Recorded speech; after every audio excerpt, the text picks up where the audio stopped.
தமிழில் ஆட்சி மாறினால் காட்சி மாறும்ன்ற ஒரு பழமொழி இருக்குது.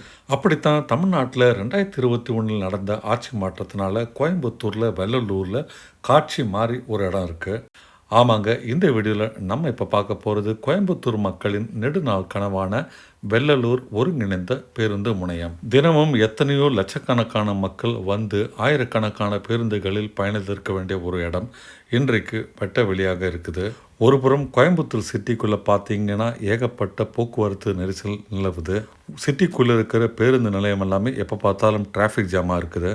அதற்கெல்லாம் தீர்வாக இருந்திருக்க வேண்டிய இந்த வெள்ளலூர் இன்டகிரேட்டட் பஸ் டெர்மினஸ் பார்த்தீங்கன்னா அரைகுறையாக கடப்பில் போட்டு கிடக்கு. இந்த ஒரு அற்புதமான ப்ராஜெக்ட் ஏன் இப்போ கடப்பில் இருக்குது, அதற்கான காரணங்கள் என்ன, அதற்கான தீர்வும் என்ன, அதெல்லாம் தான் இந்த வீடியோவில் பார்க்க போகிறோம். இந்த வெள்ளலூர் இன்டகிரேட்டட் பஸ் டெர்மினஸ் திட்டத்தின் பின்னணி பார்த்தீங்கன்னா 2014ஆம் ஆண்டு அப்போ இருந்த சீஃப் மினிஸ்டர் ஜெயலலிதா அவர்களால் அறிவிக்கப்பட்டது. அந்த திட்டத்தின்படி கோயம்புத்தூர் செட்டிப்பாளையத்தின் அருகில் உள்ள 61.62 ஏக்கர் நிலத்தில் இந்த இன்டகிரேட்டட் பஸ் டெர்மினஸை கட்டுறதுக்கு திட்டமிட்டாங்க. இந்த ப்ரப்போஸ்டு பஸ் டெர்மினஸுடைய சைஸ் பார்த்தீங்கன்னா 2,49,400 சதுர மீட்டர். இந்த ப்ராஜெக்ட் மட்டும் கம்ப்ளீட்டாக இருந்தால் மக்களே உலகத்தின் 2வது பெரிய பேருந்து நிலையமாக அது இருந்திருக்கும். இந்த திட்டத்திற்கான மதிப்பு பார்த்தீங்கன்னா 168 கோடி ரூபாயாக நிர்ணயிக்கப்பட்டது. அதற்கான ஃபண்டிங் பார்த்தீங்கன்னா 50% ஸ்டேட் கவர்மெண்ட்டும் மீதி 50% கோயம்புத்தூர் மாநகராட்சியும் வழங்குறதா இருந்தாங்க. இந்த ஒருங்கிணைந்த பேருந்து முனையத்தில் பார்த்தீங்கன்னா மொத்தம் 3 டெர்மினஸ் இருந்திருக்கும்.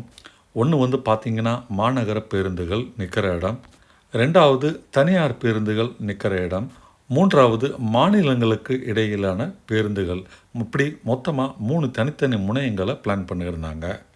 இந்த திட்டத்தின்படி 354 bus bay, escalator, skywalk, underpass, உணவகங்கள், ஓய்வறைகள், ஏசி ஓய்வறைகள், தாய்மார்களுக்கான பாலூட்டும் அறைன்ட்டு எல்லாமே பிளான் பண்ணியிருந்தாங்க. இந்த திட்டம் டேக் ஆஃப் ஆகாததுக்கு காரணம் பார்த்தீங்கன்னா 2021 திமுக ஆட்சிக்கு வந்த பிறகு இந்த திட்டத்தை அப்படியே முற்றிலும் கைவிட்டுட்டாங்க. இதற்காக 3 காரணங்கள் அவங்க சொன்னாங்க. நம்பர் 1, வெள்ளலூர் பகுதியில் போத்தனூர் செட்டிப்பாளையம் அகலம் போதுமானதாக இல்லை. சாலையின் அகலம் பார்த்திங்கன்னா வெறும் 30 அடி மட்டுமே இருக்குது. அது போதுமானதாக இல்லைன்னு சொல்லியிருக்கிறாங்க. 2வது காரணம், குப்பை கிடங்கு பக்கத்தில் இருக்கிறதுனால அதனால் வர பேசஞ்சர்களுக்கு உடல்நலக்கேடு மற்றும் துர்நாற்றம் ஏற்படும் என்று புகார். 3வதாக திமுக அரசு சொன்ன காரணம், உள்ளூர் மக்கள் மற்றும் சமூக ஆர்வலர்கள் ஏற்படுத்திய அந்த எதிர்ப்பு. அது மட்டும் இல்லை, இந்த திட்டத்தின்படி மாநகராட்சி 50% ஃபண்டை தரணும். ஆனால் 2021 அவங்க கடனுக்கு அப்ளை பண்ணிட்டு அது ரிஜெக்ட் ஆகிடுச்சுன்னு சொல்கிறாங்க. மத்திய அரசின் பாரத் மாலா திட்டத்தின் மூலமும் பணம் கேட்டிருந்தாங்க. ஆனால் அவங்களுமே இந்த இடத்துல அணுகு பாதைகள், அப்ரோச் ரோடு சரியில்லை மற்றும் குப்பை கிடங்கு இருக்குன்ட்டு அவங்க சப்போர்ட் பண்ணலை. சென்ற அதிமுக ஆட்சியில் இந்த திட்டத்துக்கான சில பணிகள் ஏற்கனவே நடைபெற்றிருக்கு. ஆனால் அந்த பணிகள் 2020 கொரோனா காலத்தில் தடைப்பட்டது. அது மட்டும் இல்லை, ஒப்பந்தக்காரர்கள் பணியிடத்தை விட்டு மே 2021 வெளியேறிட்டாங்க. இந்த ப்ராஜெக்டுடைய தற்போது நிலைமை என்னன்னு கேட்டிங்கன்னா 2024 அக்டோபர் வரை 37% பணிகள் முடித்து வைக்கப்பட்டன. இது வரைக்கும் 52.46 கோடி ரூபாய் செலவழிக்கப்பட்டுள்ளது.